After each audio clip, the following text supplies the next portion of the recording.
Kisah Legenda Keris Nogososro dan Sabuk Inten.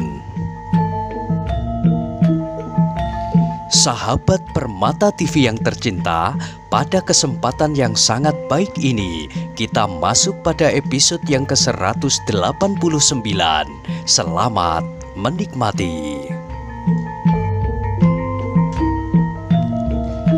Dalam kisah sebelumnya diceritakan, yang lain-lain menganggukkan kepala mereka, tetapi mereka tidak dapat tinggal diam dengan penuh kekaguman.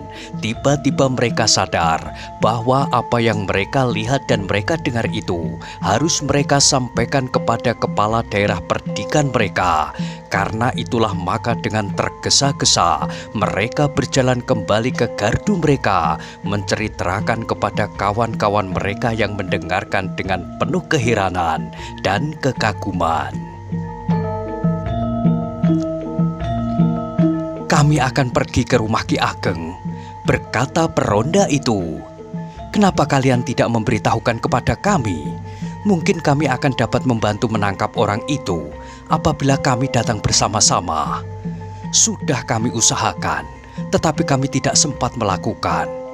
Kelima orang itu pun segera meninggalkan gardu mereka dan dengan tergesa-gesa pergi ke rumah Ki Ageng Gajah Sora.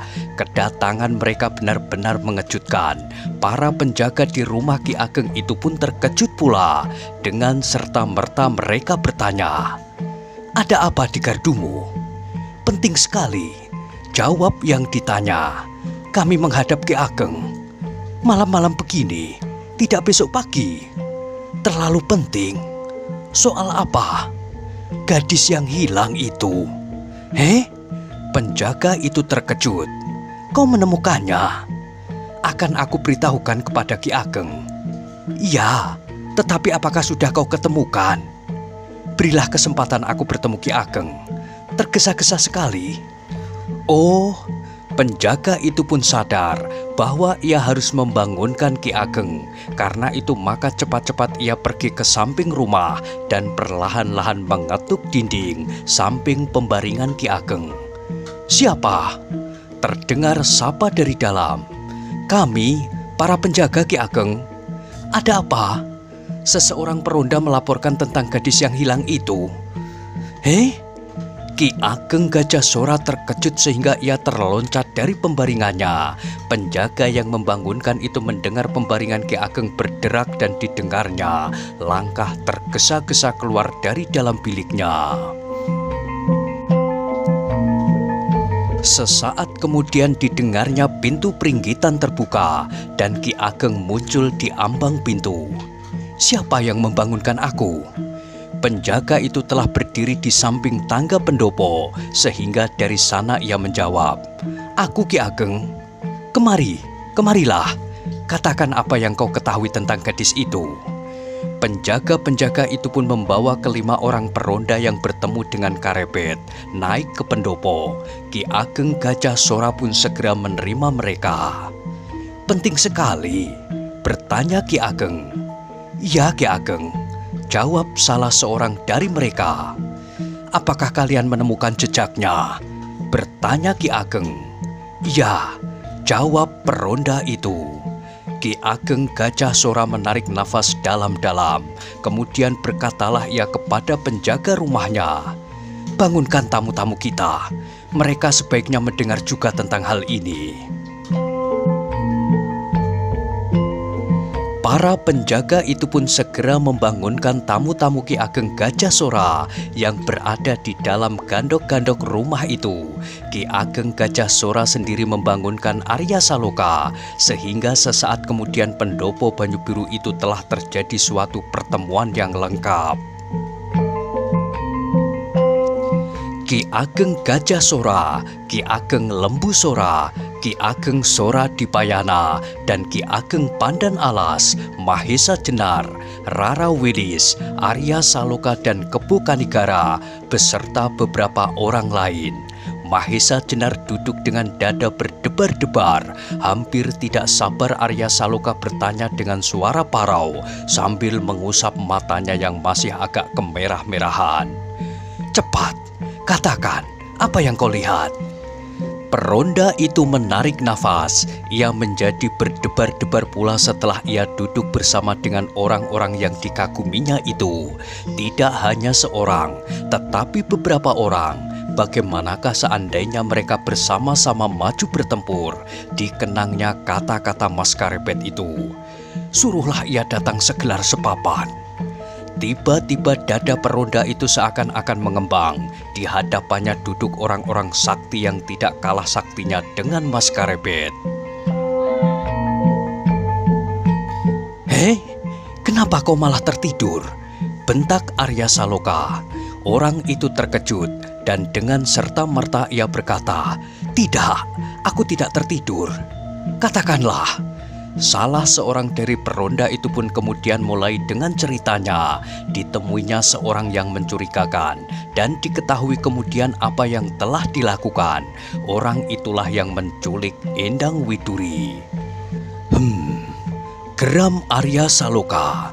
"Kalian berlima tidak dapat menangkapnya." "Tidak," jawabnya. "Apakah kau dapat mengira-ngirakan bentuk atau ciri-ciri orang itu?" desak Arya Saloka tidak sabar. Orang itu menyebut namanya. "Hei?" Bukan main terkejut Arya Saloka dan bahkan semua yang ada di pendopo itu. Orang itu berani menyebut namanya. Suara Arya benar-benar meluapkan kemarahan tiada taranya. Meskipun ia sadar bahwa orang itu pasti seorang yang perkasa, bahkan ia menyadari pula bahwa orang itu pasti terlalu percaya kepada diri sendiri. Siapakah nama orang itu? Peronda itu menarik nafas. Tiba-tiba ia menjadi ragu-ragu. Apakah nama itu nama sebenarnya? Kalau tidak, maka akan sia-sialah laporannya ini. Atau kalau nama itu nama sebenarnya sekalipun, apakah orang-orang yang berada di pendopo ini telah pernah mengenalnya? Karena ia tidak segera menjawab, maka Arya Saloka menjadi jengkel sehingga ia berteriak, "Siapa namanya? Kembali peronda itu terkejut dan dengan serta-merta pula ia mengucapkan nama itu. Katanya, ia menyebut namanya sendiri, Karepet. Karepet. Tanpa disengaja Arya Saloka mengulangi nama itu dengan kerasnya. Bahkan sekali ia bergeser maju dan mengguncang tubuh peronda itu sambil berteriak, "Karepet kau bilang?" Peronda itu mengangguk. "Ya."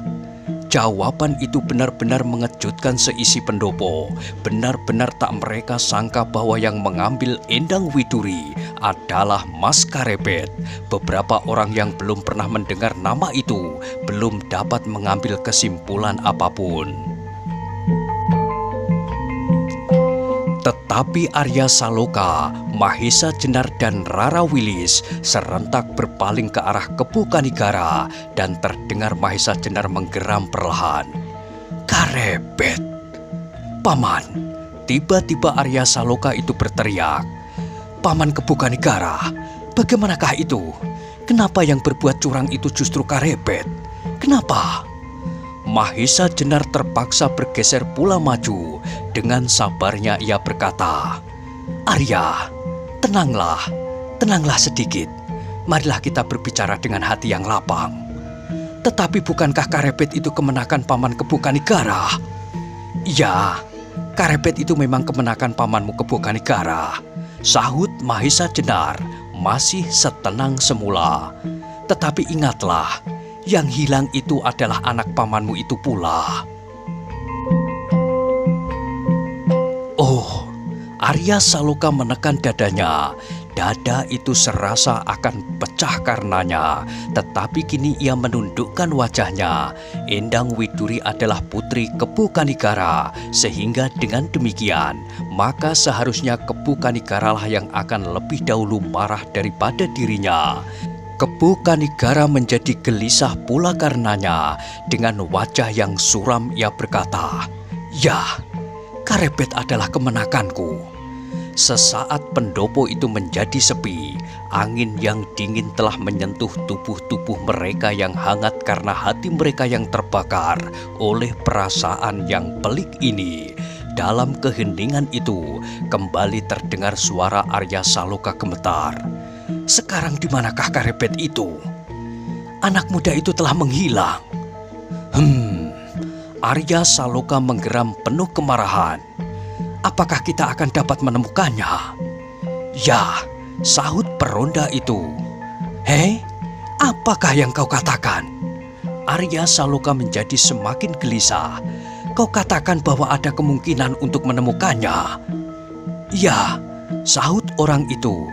Bahkan orang itu mengharap kedatangan kita, orang-orang Banyu Biru.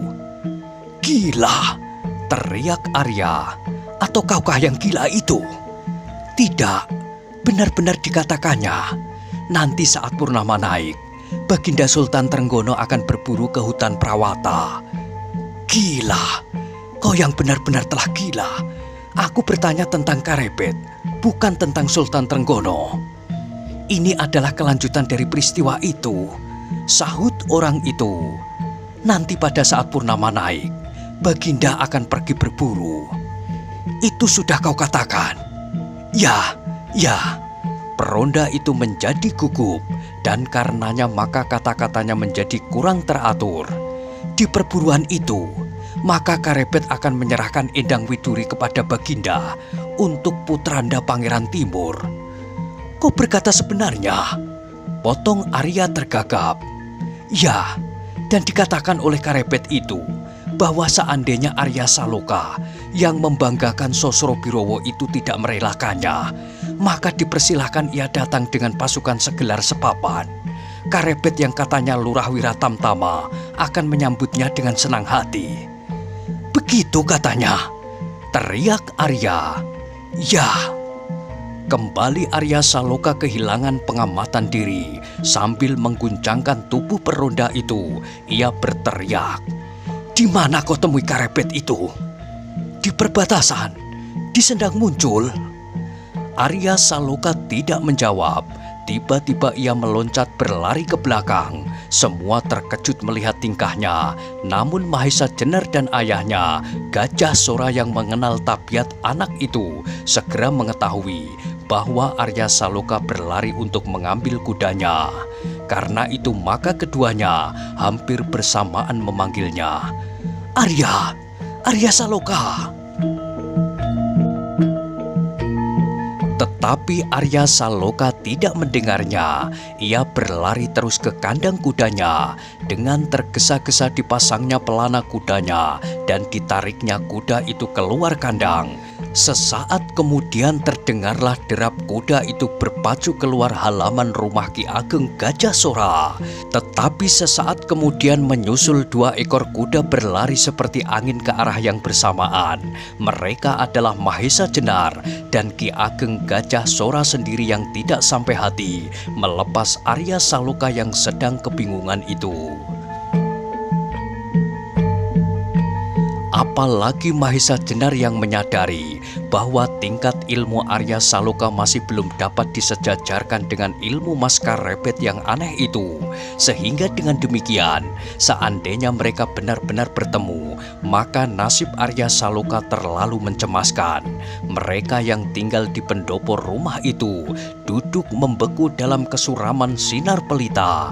Nyala api yang kemerah-merahan bergerak-gerak ditiup angin yang lemah. Daun-daun sawo di halaman bergoyang-goyang seperti sedang menarikan sebuah tarian yang pedih.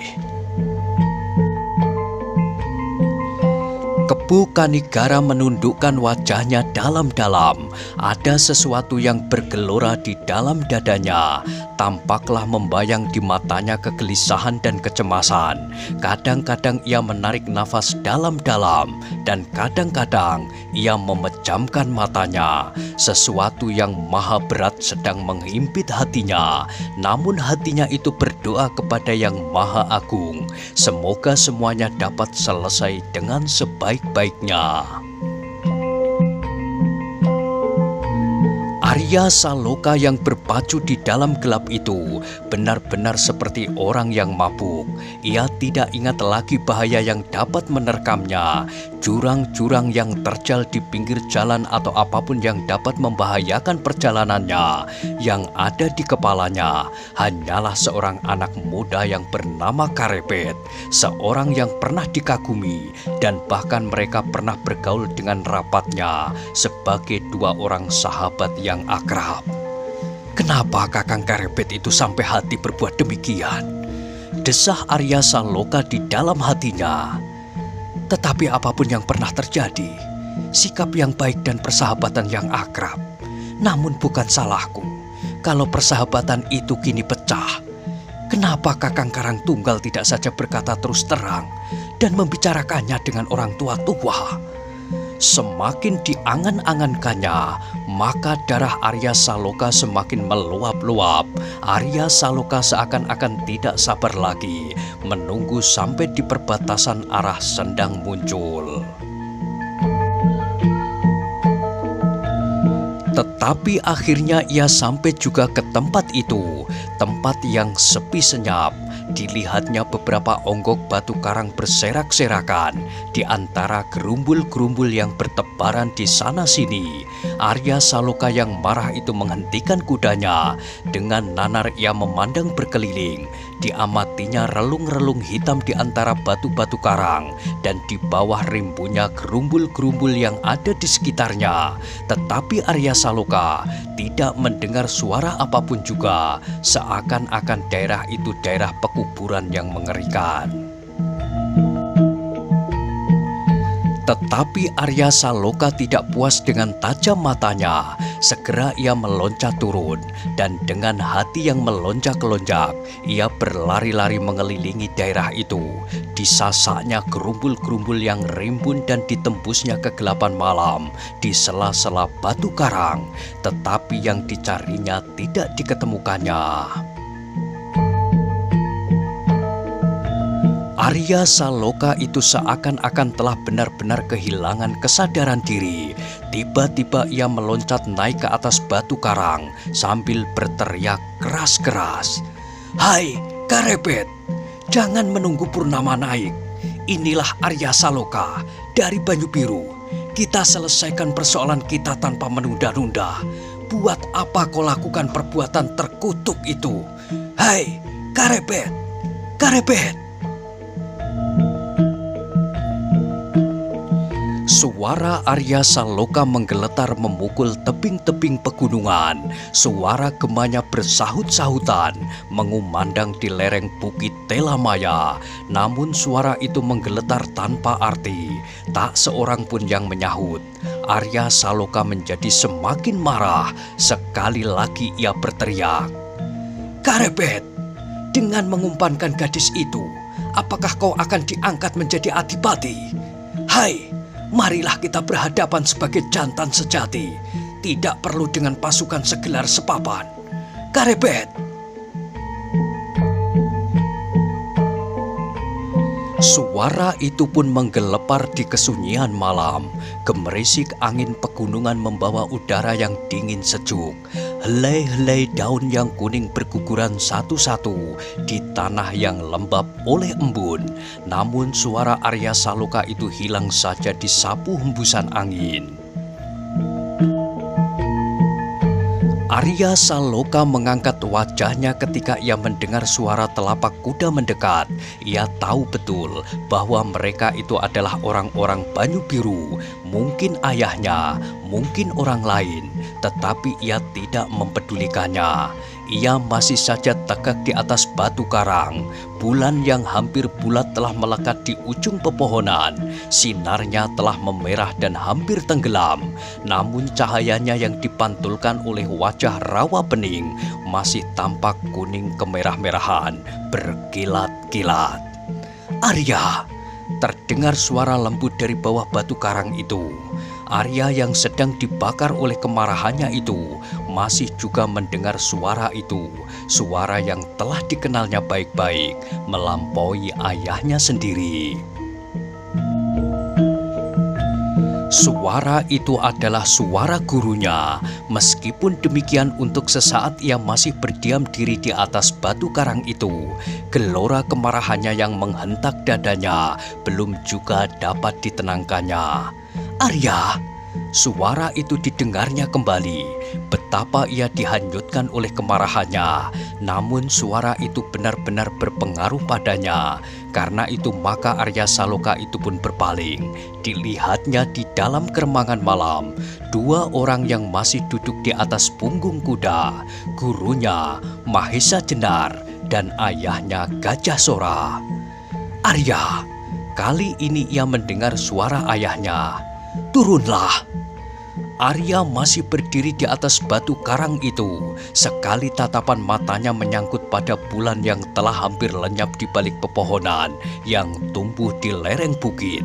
Tiba-tiba ia berkata nyaring, "Lihatlah ayah, bulan hampir purnama. Aku harus segera bersiap untuk menyambut Karepet di hutan Prawata." "Sabarlah Arya," desis Mahesa Jenar. "Turunlah, mari kita bicarakan soalmu ini." Arya Saloka termangu-mangu sejenak, tetapi ia memang tidak dapat berbuat apa-apa di atas batu karang itu. Di atas batu karang itu tidak ditemuinya Karepet dan juga akan ditemuinya gadis yang hilang. Karena itu maka segera ia pun meloncat turun.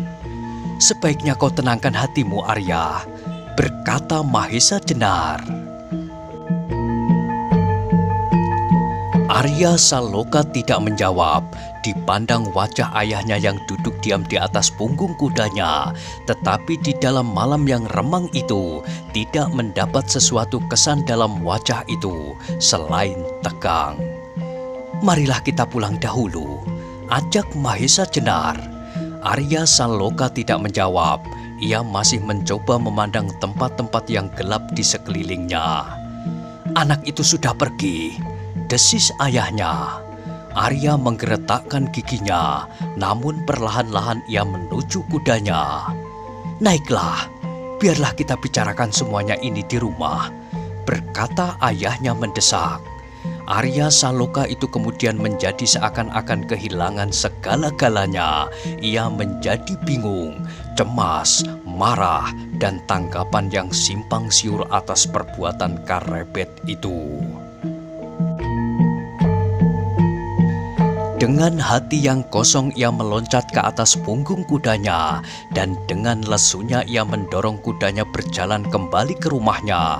Rumah yang seakan-akan menjadi terlalu sunyi, lebih sunyi dari tempat ini. Perlahan-lahan mereka berjalan menuju ke rumah Gajah Sora. Arya Saloka tidak mampu lagi melecut kudanya dan melarikannya. Ia lebih tenang berjalan perlahan-lahan dalam malam yang semakin gelap. Karena bulan kini telah benar-benar tenggelam. Tetapi di kejauhan telah terdengar kokok ayam jantan untuk ketiga kalinya. Arya Saloka menengadahkan wajahnya. Betapapun juga ia tidak dapat melupakan kewajibannya. Karena itu ia mempercepat langkah kudanya sebelum ia terlambat untuk melakukan sembahyang subuh. Mahesa Jenar dan Gajah Sora yang berkuda di belakangnya tak sepatah kata pun terloncat dari bibir mereka. Mereka seakan-akan onggokan benda-benda mati yang terikat erat-erat di atas punggung kuda. Ketika matahari mulai melemparkan cahayanya yang pertama menyentuh ujung-ujung pepohonan, Mahesa Jenar telah dikejutkan oleh ringkik-ringkik kuda di halaman. Dengan tergesa-gesa Mahesa Jenar menghampirinya dan bertanya kepadanya, "Akan kemanakah Ki Ageng sepagi ini?" "Aku akan kembali ke Pamingit," jawab Ki Ageng lembu Sora. "Oh," Mahesa Jenar menarik nafas dalam-dalam, namun betapapun juga timbul pula prasangkanya. Dalam kesibukan yang semakin memuncak ini, justru Ki Ageng lembu Sora akan kembali ke Pamingit. Karena itu maka ia bertanya pula, "Apakah ada sesuatu keperluan yang mendesak?" Ki Ki Ageng Lembu Soralah yang kini memandang Mahesa Jenar dengan heran. Apakah Mahesa Jenar belum tahu apa yang akan dilakukan oleh Arya Saloka? Meskipun demikian ia menjawab juga. Saat purnama naik, hanya tinggal beberapa hari lagi. Aku tidak akan dapat tinggal diam. Pasukan Pamingit akan membantu Arya Saloka menghadapi Karebet di hutan Prawata. Hei? Mahesa Jenar benar-benar terkejut, seperti disambar petir melesat. Jadi Arya Saloka telah mengambil keputusan yang berbahaya itu. Tubuh Mahesa Jenar itu pun menjadi gemetar karenanya, sehingga sesaat ia tidak dapat berkata apa-apa. Ditatapnya saja wajah Ki Ageng Lembu Sora yang bersungguh-sungguh itu, baru kemudian ia berhasil menenangkan hatinya dan berkata, Ki Ageng, apakah itu merupakan keputusan Ki Ageng Gajah Sora dan Ki Ageng Sora Dipayana pula? Kakang Gajah Sora dan Ayah Sora Dipayana tak berhasil mencegah Arya Saloka. Dan bukankah ini soal kehormatan pula? Kehormatan Banyu Biru dan seluruh tanah perdikan Pangrantunan lama, termasuk Pamingit. Arya telah membantu dan membebaskan Pamingit dari genggaman orang-orang golongan hitam beberapa waktu yang lampau. Apakah sekarang aku harus membiarkan kehormatan Arya Saloka diinjak-injak oleh orang lain?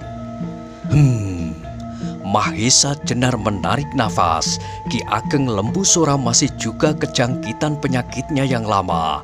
Meskipun dalam persoalan yang lain, harga diri yang berlebih-lebihan dan nafsu untuk memaksakan kehendaknya dengan kekerasan.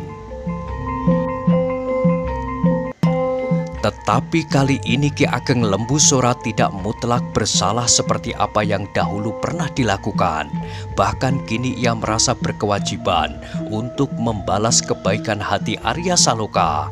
Karena itu maka Mahesa Jenar itu pun berkata, baiklah, aku akan mencoba menemui Kakang Gajah Sora.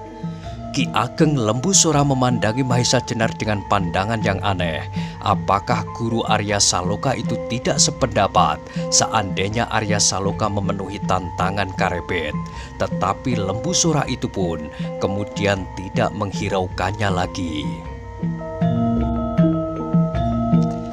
Kembali ia mempersiapkan dirinya untuk segera berangkat ke Pamingit, memilih orang-orang yang paling dipercaya untuk ikut berangkat ke hutan Prawata nanti pada saat purnama naik beberapa hari lagi. Dengan demikian, maka sebelumnya pasukannya harus siap pula di Banyu Biru. Dengan tergesa-gesa Mahesa Jenar mencari Ki Ageng Gajah Sora yang duduk di serambi belakang rumahnya bersama-sama dengan Arya Saloka. Wajah anak muda itu tampak merah membara, sedang tangannya menggenggam tangkai sebuah pisau belati panjang yang berwarna kuning berkilat-kilat. Kiai Suluh. Ketika mereka melihat Mahesa Jenar mendatangi mereka, maka Ki Ageng Gajah Sora itu pun mempersilahkannya duduk bersama mereka. Ketika terpandang oleh Arya Saloka wajah gurunya yang tenang dalam, terasa hatinya bergetar dahsyat. Tanpa disengaja ia menundukkan wajahnya. Kakang, berkata Mahesa Jenar kepada Ki Ageng Gajah Sora, agaknya Ki Ageng Lembu Sora segera akan kembali ke Pamingit. Ki Ageng Gajah Sora menarik nafas dalam-dalam sambil mengangguk-anggukkan kepalanya. Ya, sahutnya pendek. Dari Ki Ageng Lembu Sora, aku mendengar segala-galanya tentang keputusan Arya Saloka. Kembali Ki Ageng Gajah Sora mengangguk-anggukkan kepalanya. Apakah Ki Ageng Gajah Sora berpendapat demikian? Bertanya Mahesa Jenar kemudian. Ki Ageng Gajah Sora itu diam mematung. Ditatapnya pohon-pohon nyiur yang tumbuh di halaman belakang rumahnya. Sekali-kali daunnya bergerak ditiup angin pagi, dan cahaya matahari yang bermain-main di halaman menjadi bergerak-gerak pula. Sesaat Ki Ageng Gajah Sora tidak tahu bagaimana ia harus menjawab, namun kemudian terdengar suaranya serak. Ya, apa boleh buat? Mahesa Jenar menarik keningnya. Tampak beberapa kerut-kerut tumbuh di dahinya. Perlahan-lahan ia berkata, "Sudahkah Kakang mempertimbangkannya masak-masak?" Mendengar pertanyaan itu, Arya Saloka mengangkat wajahnya. Dipandangnya wajah gurunya dengan penuh pertanyaan. Apakah gurunya tidak sependapat dengan keputusan itu? Arya Saloka kemudian melihat ayahnya menundukkan wajahnya. Pertanyaan Mahesa Jenar benar-benar telah mengguncangkan jantungnya. "Ya, apakah keputusan itu sudah sebaik-baiknya?" Pertanyaan itu timbul pula di dalam hatinya, tetapi ketika dipandanginya wajah anaknya yang merah padam, timbul pula kasihan di dalam dirinya. Anak satu-satunya yang dengan gigih telah berjuang untuk kepentingan tanah perdikan ini. Bahkan ia di bawah asuhan Mahesa Jenar itu sendiri. Nah, bagaimanakah kisah selanjutnya? Silahkan ikuti terus kisah legenda Keris Nogososro dan Sabuk Inten pada episode berikutnya. Sampai jumpa.